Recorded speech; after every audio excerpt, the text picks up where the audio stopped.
Moi, c'est Tiens, Manu. t'as passé mon tour. Tu vas? Ce matin, on a mis le cadre. Analyse dynamique, analyse par phase. À partir de ce moment-là, maintenant, on va commencer à regarder les outils qu'on utilise, donc les indicateurs et les setups. Donc un setup, c'est une configuration de trading qui fait que ça nous dit que potentiellement on peut acheter ou pas. J'en utilise très peu. Christophe Vincent qui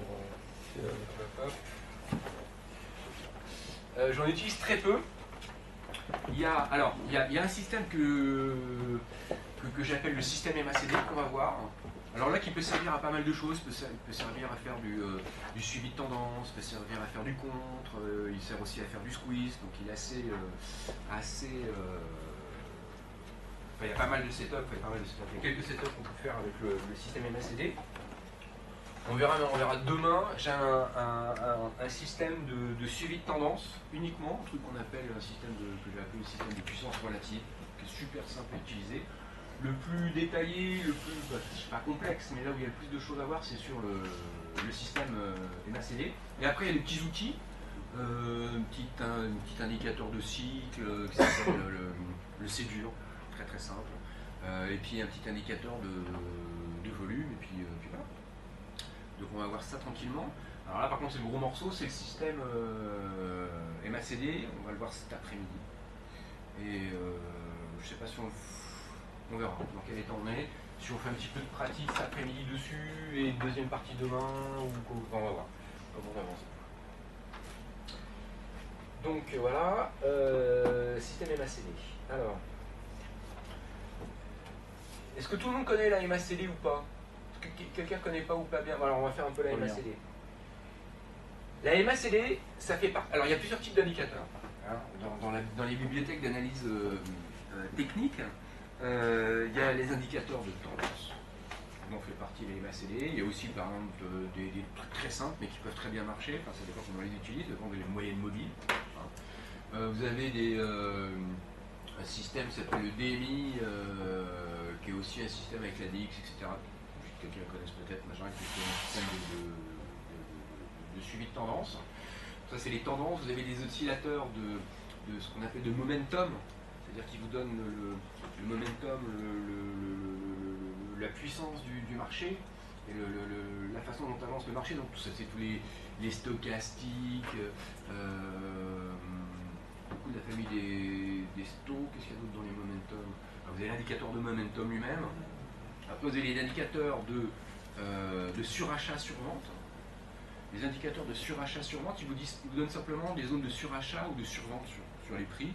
Donc là, c'est toute la bibliothèque des RSI, des CCI, des ROC, des Williams, enfin, il y en a un paquet, etc. D'ailleurs, c'est là où il y en a le plus, c'est pas forcément les plus utiles. Donc la tendance, ça donne la tendance. Les momentum, ça vous donne les cycles, ça c'est bien dans les ranges. Vous avez des indicateurs de surachat-survente. Hein. C'est une troisième classe. Vous avez les indicateurs de volume. Alors les indicateurs de volume, c'est pareil, il n'y en a pas tant que ça. Vous avez l'OBV avec une version un petit peu, enfin j'espère améliorée en tout cas, différente, que j'utilise, c'est Unbalanced Volume qui permet de mesurer les flux qui rentrent, qui sortent sur un marché. Des trucs style le Shakin, le Money Flow, le Money Flow Index, que personnellement je trouve moins pertinent, mais peut-être parce que je ne sais pas les utiliser, je ne sais pas. Et vous avez des indicateurs de volatilité, alors ça par contre on les verra, c'est tout ce qui est écart type, ça sert à déterminer les squeezes, on verra. C'est beaucoup d'écart type, il y a des indicateurs comme l'ATR, l'average true range, ce qui mesure la taille des bougies, etc., qui est en fait aussi un indicateur de volatilité, les Bollinger, et ainsi de suite. Donc là on est dans l'indicateur de tendance, la MACD. Avec ça, on peut faire du range, on peut faire du suivi de tendance et on peut faire surtout du contre-tendance avec cette façon dont je vais vous présenter. Donc c'est un indicateur qui est très utilisé. Alors moi, je n'utilise pas du tout de la manière standard. En fait, comment est-ce qu'il est bâti cet indicateur? C'est simplement, il montre la différence entre deux moyennes mobiles exponentielles. caractéristique, et à mon avis, c'est pour ça qu'il faudrait, je pense, avoir un indicateur comme la MACD dans son système de trading, parce qu'il a un avantage par rapport à surtout les indicateurs de momentum ou les indicateurs de surachat survente, c'est qu'il est non borné. Non borné, ça veut dire quoi?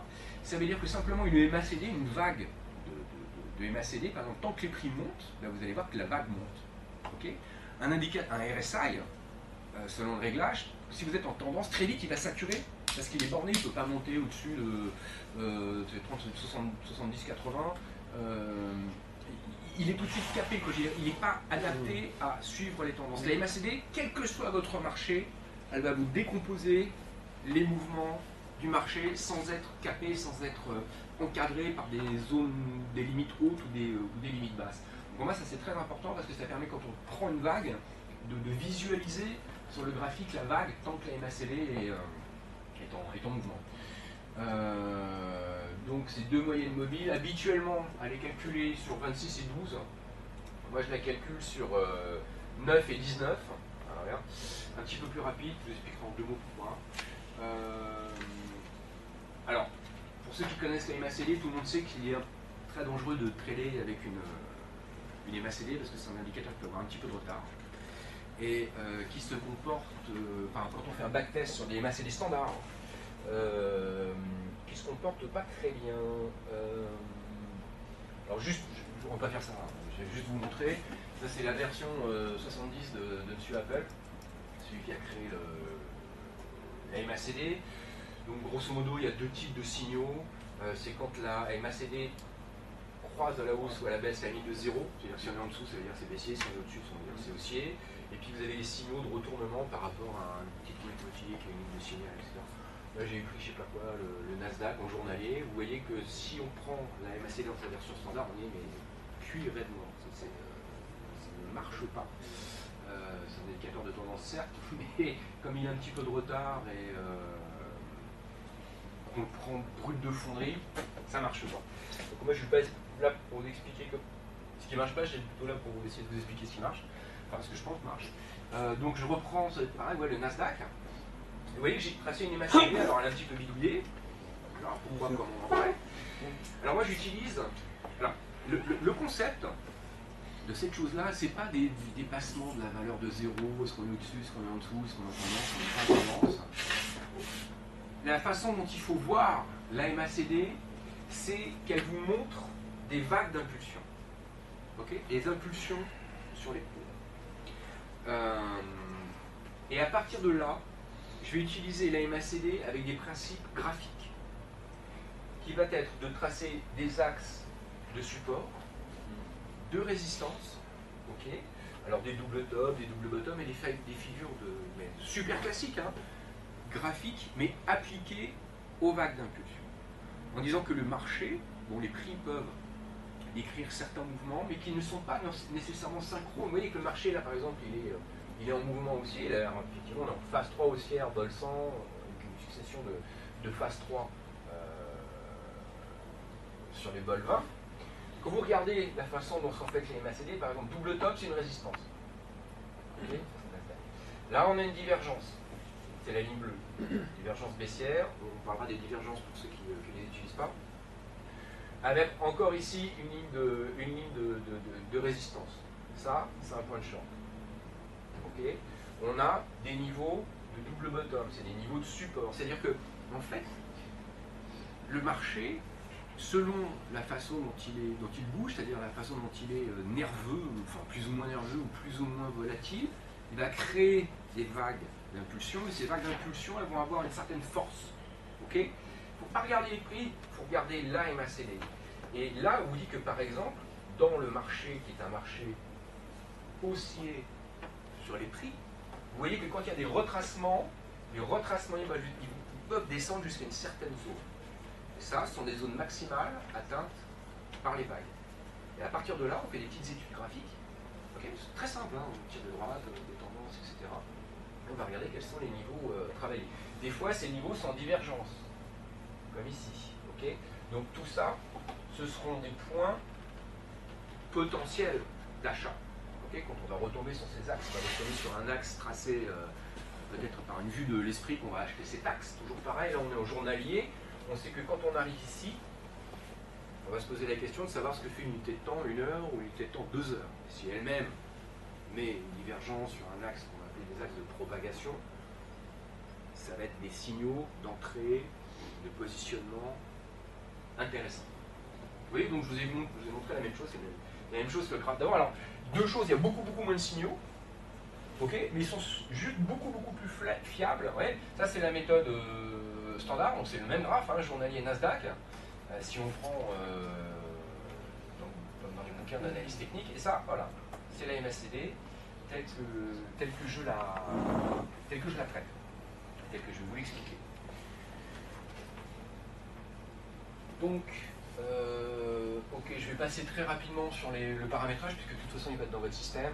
Donc voilà. Donc moi j'utilise toujours pareil sur plus haut, plus bas, plus 2 fois la clôture, divisé par 4, c'est la lisse, un petit peu plus, c'est moins nerveux que si vous calculez uniquement sur les cours de clôture. Et je la paramètre au lieu de faire 12, 26, 9, je vais à 9, 19, 6. Pourquoi? En un mot. Alors vraiment un mot, ça c'est pas la peine là-dessus. Si vous voulez, c'est toujours le problème dans les systèmes, quand on cherche à suroptimiser ou à optimiser les systèmes, plus on utilise des périodes de calcul rapides, plus on va avoir de signaux, mais plus la fiabilité des signaux va diminuer. Okay, si je mettais une MACD à 4, 6, 2, la MACD elle bougerait de tous les côtés. J'aurais plein de signaux de divergence dans machin, mais c'est pas forcément les bons, c'est beaucoup trop nerveux. Si on veut vraiment filtrer les signaux, il faut prendre des périodes plus longues, mais si on prend des périodes très longues, bah, on est toujours en retard. Donc, voilà, il y a un moment où il faut essayer de prendre un truc qui est fiable et assez rapide. Alors 9.19.6, c'est pas moi qui l'ai inventé, c'est les paramétrages standards qui sont utilisés en analyse dynamique. Je les ai repris, alors évidemment j'essaie de les tripoter de tous les côtés, mais non, 9.19.6 c'est vraiment super. Je vous laisse regarder ça. Juste quand même une chose, quand même une chose, c'est qu'entre la version standard, la 12.26.9 et la 9.19.6 que vous voyez ici, si vous prenez comme signal, comme point d'entrée, le croisement entre la MACD et justement sa ligne de signal, entre les deux, vous allez avoir 1 à 2 bougies d'écart. Et ça fait 1 ou 2 bougies d'écart sur point d'entrée et souvent 1 ou 2 bougies d'écart sur point de sortie. Et ça, c'est le jour et la nuit. Déjà rien que ça, 1 ou 2 bougies, c'est énorme en trading. Hein. Vous partez, le plus vite vous partez, le plus serré vous pouvez placer votre stop et le plus de potentiel vous avez à consommer. Donc, pareil, on ne va pas rentrer dans le truc, mais là, par exemple, ça vous donne des zones de divergence. Que ça vous donne pas en version standard. Vous voyez beaucoup mieux les divergences parce que les divergences sont intéressantes à travailler.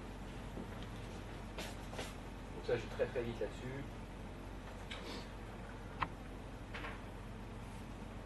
J'utilise une deuxième version de la MACD qui s'appelle la MACD 0 lag. Alors 0 lag, c'est MACD 0 retard.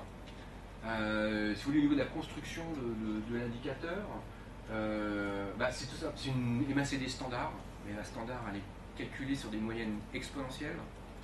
La 0 lag, la 0 retard, elle est calculée sur des moyennes double exponentielles. Donc elle est beaucoup plus rapide.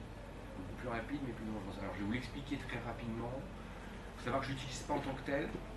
J'utilise la MACD 0 lag pour la dériver sur un autre indicateur qui s'appelle le C-dur. Donc alors là, par contre, le C-dur, on va s'en servir. Le C-dur, il est basé là, sur la MACD 0 lag. C'est juste pour savoir d'où ça vient, comment ça se comporte et pourquoi. Si vous voulez, moi je donne toujours cette image-là. C'est de ne pas prendre, enfin plutôt, parlons de manière positive, de prendre la MACD comme un indicateur d'impulsion. Alors vous avez 3 niveaux dans les impulsions. Vous avez ce que j'appelle la marée. Est-ce qu'elle est montante? Est-ce qu'elle est descendante? Ça, c'est la tendance. Généralement, la tendance de l'unité de temps supérieure. Okay.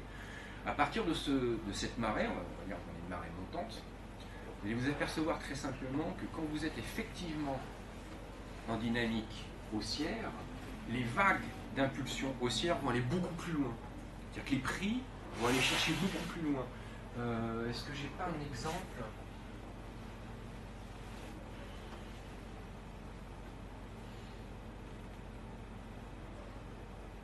Non, celui-là, il n'est pas... On verra. Un petit exemple. Vous voyez là-dessus.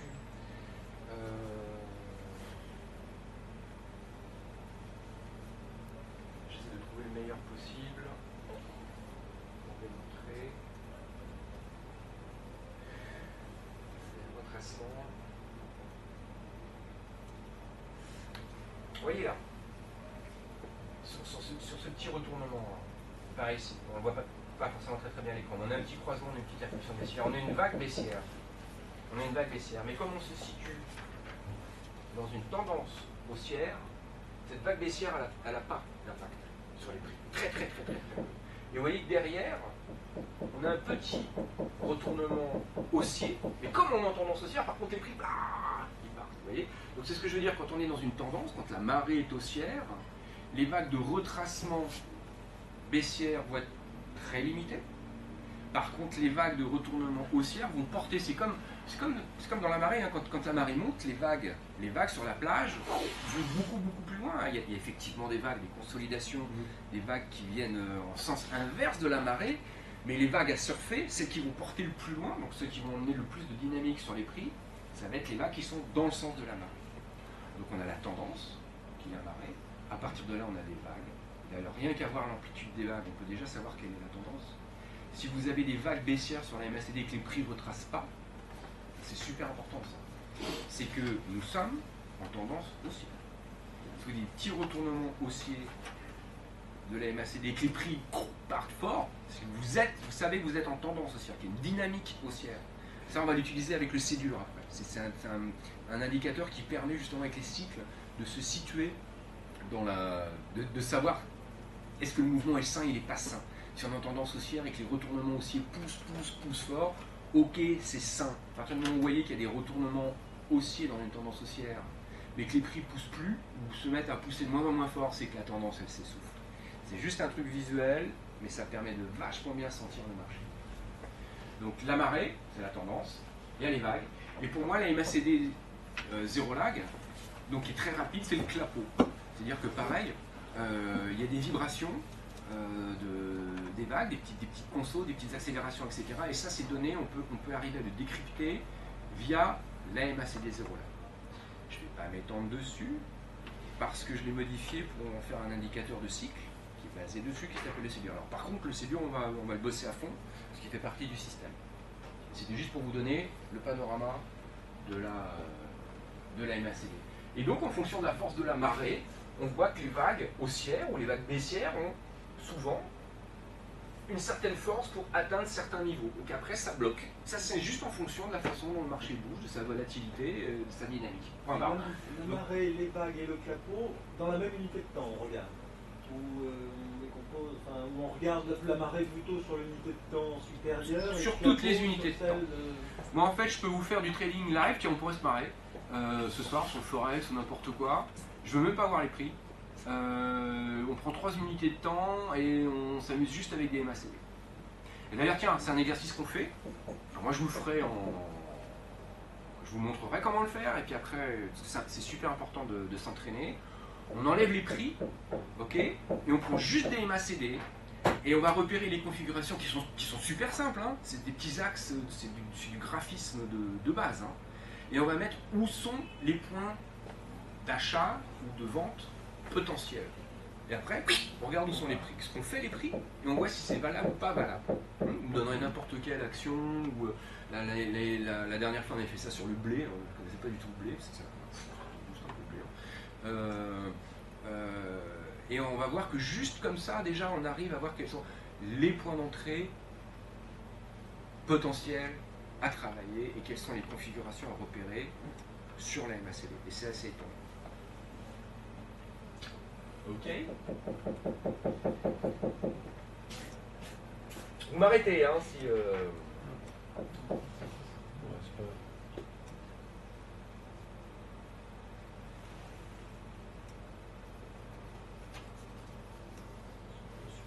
Alors, à partir de, donc, vous avez compris, de ces vagues d'impulsion, il y a quelques setups de trading qui viennent se greffer dessus, et qu'on va regarder, parce que c'est eux qui nous permettent de rentrer au pas en position de valider tel ou tel type de mouvement. Donc il y a les axes de propagation. Je commence à parler pour la voir. Il y a une figure tout à fait spéciale qui s'appelle le 1, 2, 3, ou maintenant c'est plutôt le 1, 2, 3 plus 4 reversal. On a, j'utilise ce que j'appelle des systèmes de contre-mesure. Ça, c'est des systèmes que j'ai mis au point justement après l'arrivée des algos sur le marché, parce que les algorithmes poussent très très fortement les prix dans des tendances qui sont entre guillemets excessives. Donc c'est des systèmes qui permettent justement d'évaluer quelles sont les zones maximum atteintes par les poussées algorithmiques. Super simple. On va regarder ce que sont les divergences. Un truc qui s'appelle formation en 3 temps, mais il y en a eu beaucoup à un moment, il n'y en a plus beaucoup maintenant. En plus, c'est pas facile à jouer. Et puis les doubles et les triples top, vous allez voir que c'est excessivement simple.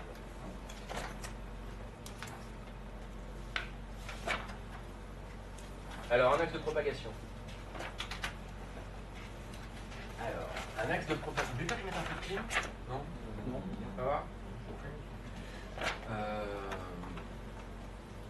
Je vais relire mon truc. Les axes de propagation sont des lignes de support ou de résistance, de SR, support-résistance, qui peuvent être ou obliques ou horizontaux, sur lesquels les vagues d'impulsion de la MACD ou à la limite de la zéro lag viennent prendre appui. C'est une approche, enfin ils sont excessivement importants ces axes, car ils permettent de détecter et de projeter les mouvements de prix, les niveaux de retournement et les niveaux de, non, excuse-moi, pas de prix mais de vagues d'impulsion, avec les niveaux de rebond ou de retournement potentiel. Ce sont des zones de relance de la dynamique des prix qui ne sont en général pas visibles. Vous allez voir, vous allez trouver plein de niveaux qui ne sont pas visibles sur les prix en tant que tel. Parce qu'un indicateur c'est bien, mais si les prix vous montrent ce que vous montre l'indicateur, il ne sert à rien. Donc l'indicateur n'a de sens que s'il vous montre un truc que vous ne pouvez pas voir à la simple analyse des prix. Voilà. Donc, c'est pas du tout une utilisation classique de la MACD, on va faire du graphisme là-dessus. Ce qui est très important, à partir du moment où on traite, c'est-à-dire qu'on ne sait jamais... vous voyez par exemple, si ça c'est une MACD, les pointillés bleus, et que je peux tracer un axe de propagation, c'est-à-dire que les vagues d'impulsion se propagent sur cet axe. Ce qui est très important, c'est que quand on traîne, on se tourne vers l'avenir. Le truc, c'est qu'il faut essayer de savoir où se situera le prochain point de trade potentiel, d'intervention.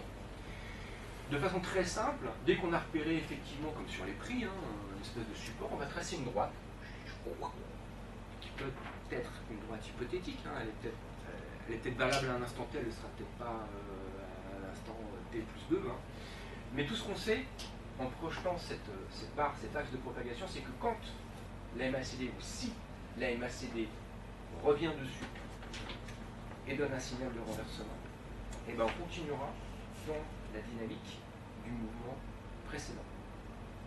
Dans ce cas précis, si ça c'est une MACD la bleue, ok, on va dire qu'elle part par là, elle revient ici, donc une consolidation.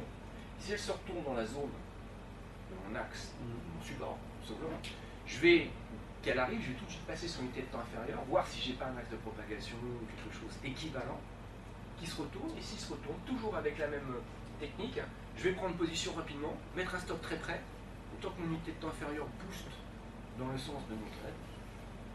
Tranquille. Et tant qu'elle ne s'est pas retournée, je ne prends pas de trade non plus, donc ça limite vachement les risques, ça limite la casse, énormément. Énormément. Le seul risque, c'est que ça se retourne et clac, ça repart. Mais ça, c'est généralement ce qui se passe quand il y a des stats qui tombent sur le marché, ou des déclarations, ou des choses comme ça. Normalement, ça se passe plutôt pas mal. Donc on va s'amuser comme ça à décrypter les mouvements, les vagues d'impulsion sur les MACD, attirer les axes et à voir un petit peu comment les prix Question bête, des vagues d'impulsion. Toutes les vagues sont bonnes à prendre. Il n'y en a pas des vagues d'impulsion et des vagues d'autre chose. Tous les points sont bons à analyser, à être interprétés. C'est ça, à analyser. À analyser, voilà. Ils ne sont pas forcément tous bons à... Voilà. Non, mais voilà. Parce que par exemple, là sur la fin, il y a deux points hauts. Là, on peut tracer également un axe de propagation à la baisse qui est transpercé là. Bah, tu as déjà quelques charts d'avance, c'est ce qu'on appelle des axes d'extension, mais c'est pareil. Mais effectivement, oui, on peut aussi bien... alors, il y a beaucoup plus d'actes de... Les vagues d'impulsion se propagent selon la volatilité du marché sur des supports. Et généralement, elles ont une certaine puissance en fonction de l'état du marché. Elles vont s'étendre, c'est pour ça que j'appelle les axes d'extension, jusqu'à un certain niveau limite. Et après, elles se rétractent. Alors ça, c'est plutôt des points d'entrée, quand on tombe sur les axes de propagation. Et quand on est sur les axes d'extension, c'est plutôt des points de sortie ou d'allègement. Mais c'est pareil. Et il y a beaucoup plus d'axes de propag que d'axes... Enfin, les axes de propagation sont beaucoup plus faciles à déterminer que les axes d'extension. On en voit beaucoup moins des axes d'extension. On en voit beaucoup moins. Mais quand on en a, c'est super. Quand on en a, c'est super.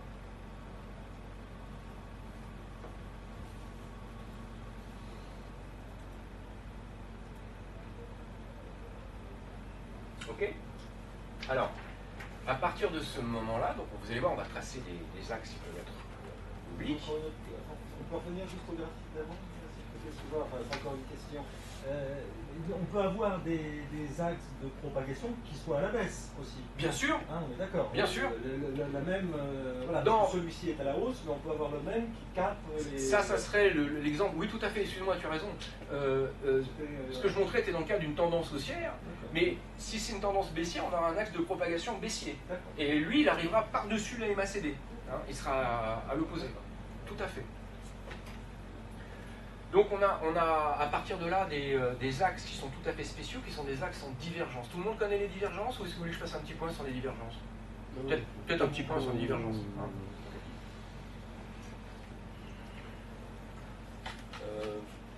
Est-ce que j'ai quelque chose de tout près? Je devrais avoir, mais je vais expliquer de façon très simple.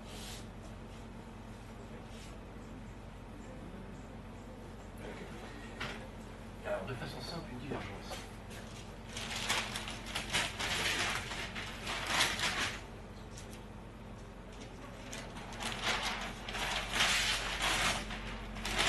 Une divergence, c'est tout. Est-ce que c'est toujours c'est toujours une divergence entre un prix et un indicateur. Donc, grosso modo, ça veut dire que les deux évoluent de façon divergente dans un sens différent. Voilà. Point barre.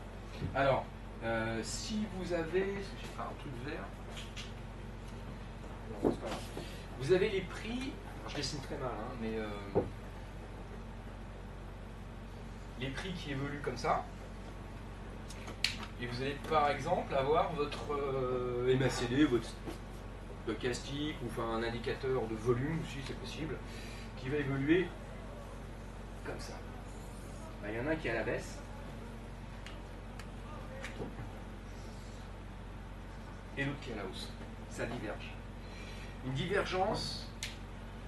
Alors ouais, si, on va faire un arrêt. Parce qu'il y a plein de trucs, on dit plein de choses sur les divergences. Il faut être très précis quand on fait du trading sur les divergences. Vous voulez de la chaleur? Tu as mis du chaud. Vous Pardon? voulez du chaud? C'est bien. Très bien.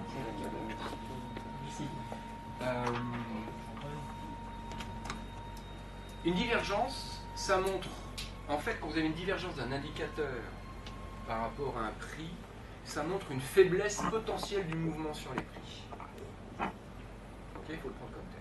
Alors, là, il faut faire super gaffe, parce que dans les bouquins, etc., on va vous dire, oui, ce ne sont pas les divergences, comment on vous dit ça? Ce ne sont pas les divergences qui forment les retournements de prix, c'est parce qu'il y a un retournement de prix que